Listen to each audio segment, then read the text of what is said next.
episódio do GenetiCast, uma produção do Grupo de Estudos em Genética e Melhoramento da UFV, o Gen Melhor. Hoje eu, Elaine Claire e Lavínia Barbosa trazemos um convidado muito especial. Ele é médico veterinário, formado pela UNB, possui mestrado e doutorado em Genética e Melhoramento pela Universidade Federal de Viçosa e atualmente é Soybean Product Design Lead pela Bayer. Dr. Vinícius Junqueira, é uma honra recebê-lo. Obrigado, Elaine. Obrigado pelo convite. Super prazer estar aqui conversando com vocês, o grupo da Universidade Federal de Viçosa, do Gen Melhor. Sinto principalmente muito orgulho de estar aqui porque eu passei por tudo isso que vocês estão passando agora. Então, super ansioso pela conversa. Vinícius, você pode nos contar um pouco sobre o trabalho que desenvolve na Bayer junto à sua equipe? Claro. E esse é um ponto bem legal, Lavínia, principalmente pensando do ponto de vista das transformações que a gente está fazendo agora internamente dentro da Bayer, sabe?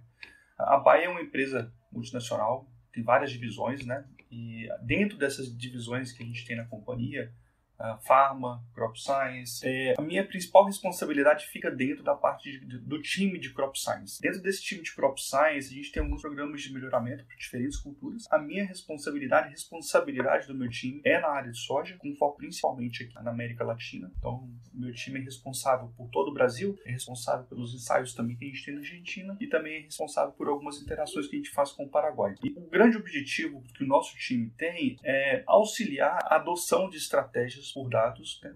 Toda essa tecnologia que a gente vem ouvindo falar em Data Science, juntando com todo o conhecimento de genética quantitativa, com o conhecimento que a gente tem tradicional em genética de melhoramento de plantas. O meu time, ele é o responsável por usar todas essas informações que a gente gera, todo esse conhecimento e aplicar isso no início do pipeline. Então a gente começa ali no início das estratégias com a definição de quais são os cruzamentos das populações que vão ser feitas e baseados 100% em dados, né? Nessa parte inicial do pipeline a gente não tem avaliação fenotípica. Então todo dado que a gente usa nesse início vem de outros estágios do pipeline. Então a gente define as estratégias de quais são os cruzamentos que vão ser feitos, a gente define as estratégias de quais as populações vão ser priorizadas ao longo do processo, até o momento que a gente tem a oportunidade de aplicar seleção genômica, que é onde dentro de todo o processo, é o primeiro momento que a gente consegue e a gente seleciona indivíduos únicos e não priorização por populações. Então é um time que tem um impacto muito grande no negócio, é um time que prioriza o que vai estar chegando a campo pela primeira vez para ser testado em diferentes ambientes e que é o time que entrega o time de development, o próximo time dentro da estrutura de pipeline, o que vai ser responsável por entender quais são aqueles produtos que atendem um conceito de produto que o nosso cliente, o nosso agricultor esperando receber daqui a alguns anos. Então é um time estratégico, é um time que se conecta próximo com os outros times de melhoramento, mas também se conecta com os times de biotecnologia, os times que trabalham com os transgênes, é o time que trabalham com edição gênica. Então são muitas oportunidades que esse time tem e o impacto que ele tem no negócio é muito grande. E dentro dessa estratégia do seu time, como é feita a utilização do aprendizado de máquinas no melhoramento? Essas metodologias, elas estão sendo capazes de otimizar quais processos e trazer quais tipos de inovação nesses pipelines de melhoramento? A pergunta é muito boa e a gente, como time de pesquisa, a gente sempre escuta essa mesma pergunta em diferentes oportunidades que a gente tem de interagir com a comunidade interna e externa. E é super legal começar essa conversa pensando nas oportunidades não só em seleção de indivíduos, seleção de populações dentro de um programa de melhoramento. As oportunidades que a gente tem ao usar qualquer uma dessas metodologias que a gente tem em machine learning, a gente encontra oportunidades para otimizar também processos de produção de sementes, a gente encontra oportunidades para utilizar essas estratégias em logística, entender quais são as melhores rotas que a gente tem que distribuir as sementes nos diferentes locais, os timings adequados que a gente tem que fazer essas tomadas de decisões para garantir que a gente esteja realmente entregando a melhor solução a nível de negócio, né? Acho que o grande desafio que a gente tem a nível de corporação dentro da área de agricultura, pensando principalmente na parte de melhoramento, é otimizar um processo como um todo. Acertar quais são as melhores populações e os melhores indivíduos é crítico para a gente garantir que encontre os melhores produtos para o nosso cliente. Mas, na verdade, o que a gente entrega para o nosso cliente é uma consequência de todo um processo que acontece. São muitas pessoas envolvidas, né? Então, aplicar machine learning em diferentes fases do nosso processo faz com que a gente seja capaz de otimizar as nossas decisões em diferentes momentos.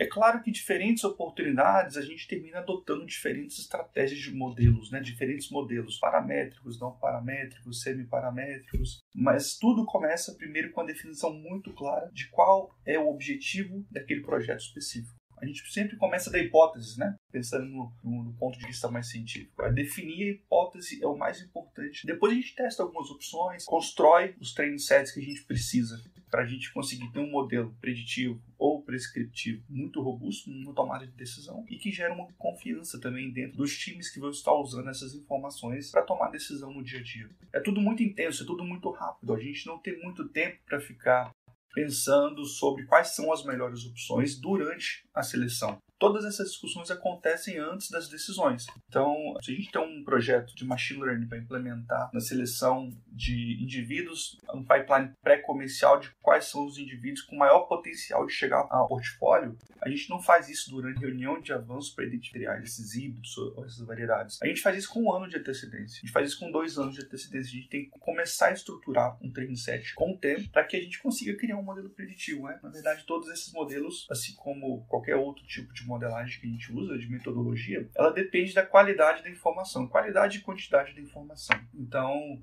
machine learning tem sido muito utilizado na indústria e a tendência é que nos próximos anos a gente aumente ainda mais as oportunidades de aplicação dessa metodologia. E Vinícius, qual a importância da obtenção e coleta de dados em quantidade e qualidade para a implementação do aprendizado de máquinas no melhoramento?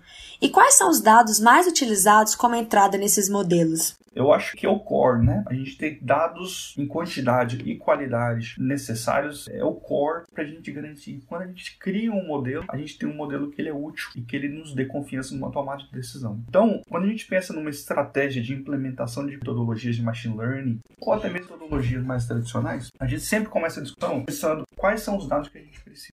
O que é o meu objetivo? Qual que é a minha hipótese ao pensar naquele objetivo? E pode ser que a gente entenda que para conseguir responder o que a gente está se propondo, a gente não tem os dados que a gente precisa. E aí entra numa fase inicial do projeto, que é um investimento de tempo, de energia das pessoas envolvidas naquele processo para que a gente comece a coletar os dados necessários em ambientes diferentes, em regiões diferentes, de culturas diferentes, sendo tratados de uma forma diferente. Isso vai garantir que a gente tenha o que a gente precisa para começar a estruturar um training set. E é claro que depois que a gente tem os dados disponíveis, a gente tem que pensar em critérios de controle de qualidade dessas informações, né? Porque nem tudo que tem disponível deve ser usado. Quais são os parâmetros e os critérios de controle de qualidade que têm que ser aplicados nesses dados que estão disponíveis para a gente conseguir modelar os modelos de uma forma adequada.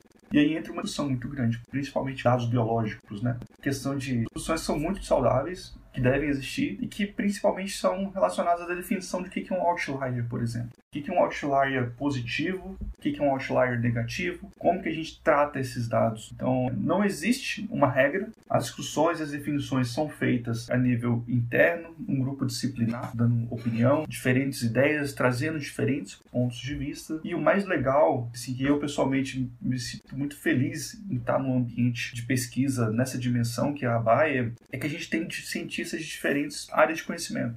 Então, eles trazem diferentes backgrounds para a conversa, né? Então, às vezes a gente, dentro da área do melhoramento, tem uma ideia muito clara do que é importante, mas uma pessoa, por exemplo, do time de patologia traz uma ideia completamente diferente. A gente tem astrofísicos dentro da Bayer ajudando a gente em definições de quais são os dados úteis que a gente deve utilizar nessas tomadas de decisões. Então, a principal mensagem nessa pergunta é que os dados são variados, diferentes pessoas participam do processo, a construção de um training set é a parte mais crítica dentro do processo. A parte de modelagem, normalmente, ela é uma parte longa, demanda um tempo e um esforço muito grande do cientista para fazer esse trabalho de ajuste de modelos, né, com diferentes metodologias. Mas isso só vai funcionar bem se tiver um training set robusto. Em relação à pergunta de quais são os dados que normalmente são utilizados, a pergunta é excelente, porque normalmente a primeira resposta é dados de produtividade, dados de altura de plantas, dados de acamamento, dados de quebramento, dados de maturidade, de umidade. a gente tem várias informações que a gente consegue tirar de uma mesma unidade, né? De uma mesma parcela que está no campo. Mas a gente tem outros dados quando a gente está dentro da universidade, né? Estudando um mestrado, um doutorado, a gente não pensa basicamente que a gente exposto a esse tipo de situação, mas são dados relacionados a sucesso comercial, né? Por que algumas variedades têm mais sucesso comercial do que outras? Então, esse tipo de informação, eles são muito importantes para começar a trazer para nós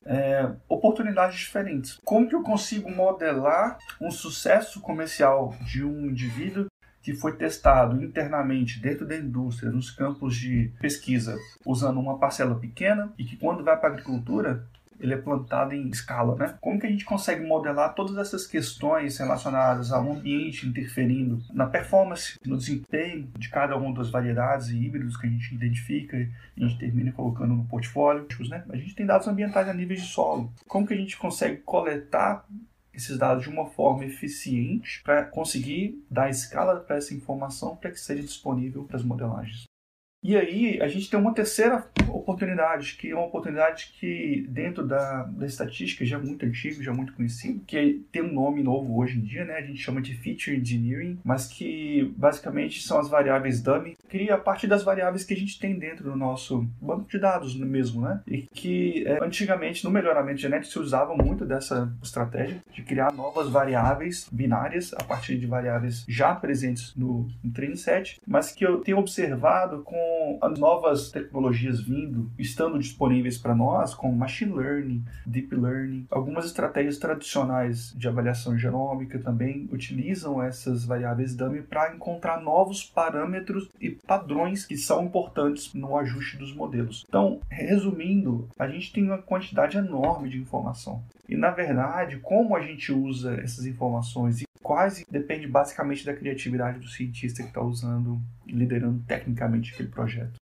Vinícius, isso que você falou é de extrema importância, porque na agricultura a gente trabalha com esse grande volume de dados e são dados muito complexos. Então, como que você vê a mudança de mentalidade do agricultor diante desses desafios que você apresentou para nós? Os agricultores estão se tecnificando, a indústria está se tecnificando, o setor consumidor está se tecnificando, está todo mundo cada vez mais procurando mais informações e as informações estão disponíveis hoje de uma forma muito fácil e simples. Elas estão na palma da mão, né? No celular, no tablet, está no campo. Hoje tem internet no campo, então a gente tem 3G, a gente tem 4G, daqui a pouco a gente vai 5G na internet, de internet a campo, de ultra velocidade e recebendo dados e informações o tempo inteiro, principalmente gerando recomendações para os nossos agricultores sobre o que eles devem e o que eles não devem fazer. O que a gente observa é que a expectativa tem aumentado em relação à indústria, em relação ao que a indústria precisa entregar para o agricultor, gerar valor. Até pouco tempo atrás, o agricultor avaliava o sucesso somente a nível de produtividade, né? Quantas toneladas por hectare ele está produzindo. Isso está indo para uma esfera muito maior agora. Agora as discussões têm acontecido para eu conseguir gerar essa produtividade objetiva que eu tenho, o que eu tenho que fazer? Eu tenho que trazer qual tipo de produto genético, qual tipo de híbrido e variedade, qual tipo de estratégia de aplicação de defensivos eu preciso fazer para gerenciar as pragas na minha lavoura, qual é o timing que eu preciso aplicar cada um desses defensivos, quais são as aplicações ótimas de adubação, quais tipos de informações eu consigo gerar no meu talhão, na minha lavoura, durante o crescimento e desenvolvimento da cultura, para que eu consiga antecipar problemas que eu posso ter no futuro e já conseguir antecipadamente gerenciar esses riscos que existem. Então, são muitas oportunidades. Os agricultores estão cada vez mais exigentes e estão corretíssimos, né? A gente está passando pela 4ª revolução industrial. A expectativa é que ao longo do tempo, o agricultor vai querer cada vez mais informação para ser mais eficiente nas suas tomadas de decisões, que são muitas ao longo da safra, né? Eles têm que fazer várias tomadas de decisões, não é só em relação a qual variedade plantar em qual local. As decisões são variadas e ter informação disponível, ter estratégia de predição, de modelagem para suportar as decisões deles é o que as startups estão fazendo, né? E a Climate Corporation, que é uma unidade dentro da Bayer, muito em contato com o agricultor, está fazendo. Então, já é uma tendência, é uma realidade e a expectativa é que para os próximos anos isso seja cada vez mais presente na vida de todos nós. Não, e a Bayer, ela tem passado por uma uma reestruturação, agora recentemente. Como e quais as mudanças você considera que vão gerar maior impacto? A gente internamente, a nível de breeding, de equipe de melhoramento, a gente fez um lançamento em 2018, 2019, o lançamento do Precision Breeding para conseguir alcançar ganhos genéticos muito expressivos, trazendo todos esses pacotes de benefícios e de novas informações para os nossos agricultores, né? Parte dessa visão que foi estabelecida é ajustar as responsabilidades e os times que estão executando as diferentes atividades dentro de um pipeline de melhoramento. Então, pensando do ponto de vista de time de melhoramento, no ano passado foi lançado a estrutura desses times. A gente dividiu todo o pipeline, que é um pipeline longo, do início de populações até a identificação de um produto comercial, é um pipeline longo. A gente dividiu aproximadamente na metade desse pipeline, em que a primeira parte desse time é responsável pela parte de definições de populações, priorizações e seleção de AWS, ficou com a responsabilidade de um time que se chama Product Design, que é o meu time. Eu vou explicar um pouco mais sobre ele. E a segunda parte desse pipeline ficou com um time que se chama Product Development. Dentro das responsabilidades do meu time, eu sou responsável pela cultura de soja aqui nos pipelines tropical dentro das estratégias de Product Design. A gente está construindo, na verdade, todo o time do zero. Está contratando, a gente está selecionando pessoas com perfis diferentes. E a gente tem 3 perfis muito bem definidos para essa estrutura. Então, o primeiro perfil é o perfil de cientista de genética quantitativa, que é o cientista que vai ser responsável de trazer todo esse conhecimento, esse arcabouço de genética quantitativa para uma aplicação da área de melhoramento, nessa parte de Product Design, principalmente pensando em oportunidades de como a gente consegue otimizar as nossas seleções de AWS, como que a gente consegue otimizar as estratégias de ganho genético, gerenciando perdas por diversidade genética ao longo do tempo, como que a gente consegue estruturar estratégias para fazer seleções multicaracterísticas para características que têm correlações genéticas diferentes, algumas favoráveis, outras desfavoráveis, algumas muito fortes, outras não tão fortes, né? Tudo isso sendo aplicado no início do pipeline. A segunda responsabilidade é um cientista que se chama cientista de genoma, de desenho de genoma, internamente em inglês é Genome Design Scientist. Esse cientista, ele é o cientista que vai estar pensando em estratégias de como que a gente conecta todas as discussões, inovações a nível de biotecnologias, a nível de edição gênica, inovações em como fenotipar, traits que a gente já fenotipa, mas traits que a gente ainda não fenotipa, e como trazer tudo isso disponível para o pipeline de melhoramento, para o pipeline de Product Design. E existe a terceira responsabilidade, que é o terceiro cientista. Ele é responsável em usar todas essas informações que os outros 2 cientistas, mas também as informações que outros times da companhia, né, que são times que suportam as nossas decisões, criam e nos entregam para tomar as melhores decisões em um pipeline. Tomar decisões em um pipeline em que você tem uma quantidade enorme de informações não é tão simples. A gente procura que esses cientistas tenham conhecimentos variados, conhecimento em genética quantitativa, genômica, otimização de processos, e para conseguir aplicar tudo isso no dia a dia no pipeline. O time de Product Development, e antes de falar de Product Development, dentro de design, essa estrutura é uma estrutura global. Então, eu sou responsável por soja, eu tenho uma parte de estrutura, né, que ela fica no milho, também pipelines para regiões tropicais e subtropicais, e a mesma coisa acontece com todas as outras crops e culturas ao redor do mundo. Então é uma estrutura global, está todo mundo conectado, com muitas trocas de informações, muita troca de conhecimento, muita oportunidade de colaborar nas diferentes estratégias. E a gente tem, que vem na sequência do pipeline, que é o time de Product Development, que é o time que é responsável em pensar e otimizar como testar todos os materiais que a gente tem a campo, para que a gente consiga ser mais assertivo nas tomadas de decisões, como que a gente gera as melhores decisões que estão alinhadas com uma expectativa de mercado e que no final das contas leva esse produto até o nosso portfólio e faça com que seja disponível para os agricultores do mundo inteiro. Então, é uma transformação grande, uma transformação que vem acontecendo. A gente está fazendo as contratações ao longo desse ano, tem muita posição aberta, não só no Brasil, mas no mundo inteiro para diferentes culturas. Então, aproveitar a oportunidade aqui, Elaine, caso alguém tenha interesse, eu sugiro que dê uma olhada no nosso site, tem muita informação sobre essas posições, tem muita posição legal e tenho certeza que os cientistas, porventura, gostam dessa área, desse desafio que a gente tem internamente, vai se sentir muito motivado em estar trabalhando junto com a gente nos diferentes projetos. E Vinícius, Retomando a abordagem mais específica sobre o aprendizado de máquinas, como integrar essas metodologias no processo de trabalho do melhorista e da equipe? E como tornar sua aplicação mais operacional e industrial? A gente não pensa nesse ponto quando a gente está na academia, né? Eu mesmo comecei a pensar sobre isso quando eu cheguei numa situação que se tornou impossível gerenciar os pipelines que a gente tinha de analytics, né, de modelos. Basicamente porque as tomadas de decisões acontecem semanais, em alguns casos diárias, e gerenciar tudo isso manualmente não faz nenhum sentido, né? Se é um processo que não depende de uma pessoa, se é um processo que a partir do momento ele está criado, está estabelecido cientificamente, isso pode ser executado operacionalmente por um equipamento, né, de uma forma automatizada. E o que acontece na indústria, pensando especificamente do ponto de vista de modelagem, é que a gente tem desenvolvido, né, existem vários workflows, vários processos estabelecidos em nuvem para que a gente consiga cada vez mais ser eficiente nessas tomadas de decisões.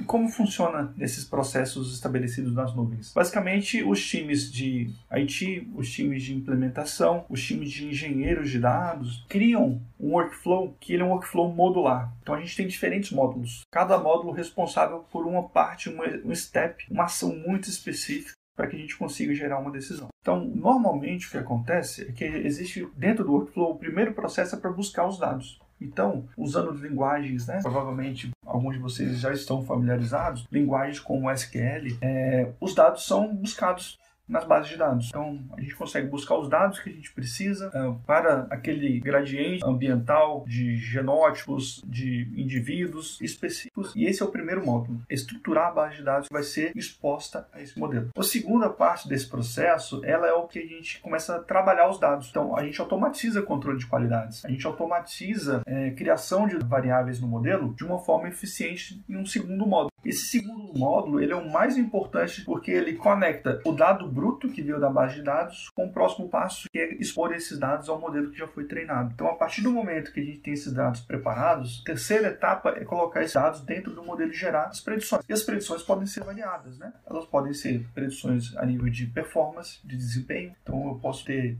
predições para a produtividade, eu posso ter predições a nível de altura de planta, a nível de maturidade. Mas eu também posso ter predições que nos falam sobre a taxa de sucesso de determinado produto em determinada situação. A gente pode ter predições que recomendam se a gente deve avançar esse produto ou não deve avançar esse produto. Isso tudo acontece no terceiro passo, que o output, né, a saída desse terceiro passo é um reporte que vai para a base de dados, que fica disponível para a comunidade científica interna da Bayer, né, para os melhoristas, para os cientistas, para a liderança. Fica disponível para o time que é responsável por criar os dashboards para facilitar a visualização das informações. E tudo isso está disponível numa base de dados. Então, se a gente pensa num processo que tem um começo, um meio e fim, de forma geral a gente pode estabelecer 3 a 4 passos, dependendo do que você está querendo com aquele processo, e que são importantes para, primeiro, buscar informação na base de dados. Segundo, processar essa informação, controle de qualidade. Terceiro, usar esses dados processados para gerar as predições e prescrições. E quarto, exportar essas informações para uma base de dados disponíveis para tomada de decisão. Isso acontece não só dentro da área de melhoramento, tá? Dentro da indústria de agricultura, dentro da área de crop, todos os processos que a gente tem que de alguma forma impactam as tomadas de decisões estão cada vez mais sendo automatizadas para os processos que podem ser automatizados. Existem processos que a gente precisa ainda dos cientistas, técnicos, dos analistas envolvidos naquele processo. Então, nessas situações, as automações que são passíveis de serem implementadas, elas são implementadas, e aquelas que não são passíveis ainda, as pessoas interagem para garantir que a gente tenha realmente a informação ideal para tomar de decisão. Durante a nossa conversa, a gente falou muito da questão dos dados, né? Você falou dos dados, da informação. Quando eu trabalho com esses dados, uma questão muito importante é a cibersegurança. Como que vocês gerenciam a questão da privacidade e proteção de dados na Bayer?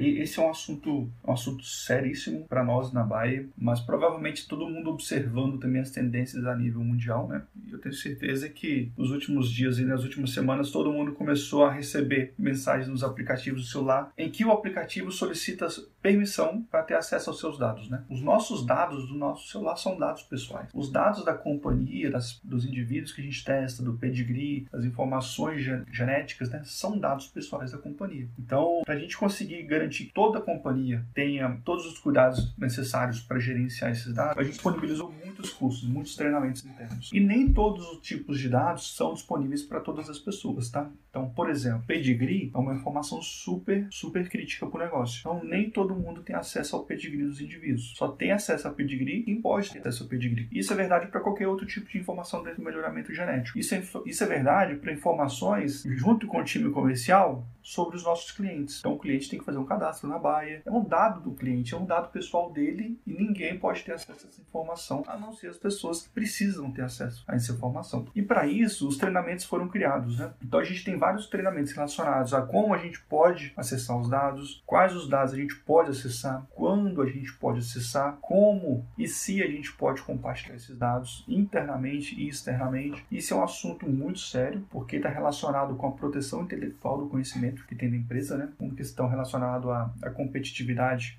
de negócios, pode trazer um prejuízo, né? Se vazar algum tipo de informação internamente, pode trazer prejuízos para a companhia. E a gente tem um time enorme dentro da companhia que é responsável por não só criar os treinamentos, mas garantir que as pessoas estão fazendo os treinamentos, para garantir que as pessoas estão seguindo as normas e as políticas de segurança de dados. Ao longo dos anos, eu fiz vários desses treinamentos, a gente tem que repetir esses treinamentos, alguns deles 2, 3 ou 4 vezes ao ano, e são importantes principalmente para proteger toda essa propriedade intelectual que a gente tem, né?